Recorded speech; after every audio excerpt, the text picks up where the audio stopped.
Hello na bon chawin ni khupha salam ka hen bol we tuni ni khun zong pathian thua chan ana nei khom hete pastor ngamgo lal to boyin asut jim lovin pakai wa choi te kiti thupi mang cha in na ke hole mo hitin hi cha chun mai bol chang na sim do hete sam bong ko chang khat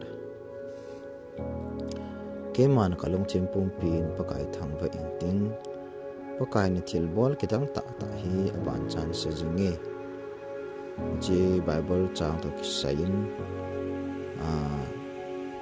an ke hole mo hite gam khat na hin mini gam sa mi mihim achanga wa le koi ma a pu hi ni khat mi khat in hi chelam pi chun la sapomin ahum ta na hi le hi che gam sa chun analam tin anan ne do ta na hi hi chun pathin gam sa za chun ipidia ke ma wa choi la sapa na tha ham ati le gam sa chun na nga chen ka ko ye ti mihim pa chu a khot te ni le amu adal han adang se ana chai hel jeng ni hi pa cham khat zuvin hi chelam pi achun midang khat ma a hin zot pa ken a hi le gam sa chun avian ne ding agun a hi le mai asal ji chun avengam ta pun hi hi chimi pa hin wa choila asa lo wangin gam sa chun ima analo ngam ta pun hi azi chu hi che mi him pa hin akam bawa pathin wa choi lewa alung thim pum pi la ta sa pum pia pathin awa choi je achu gam sa chun ne do ding lai he lo he ta na hi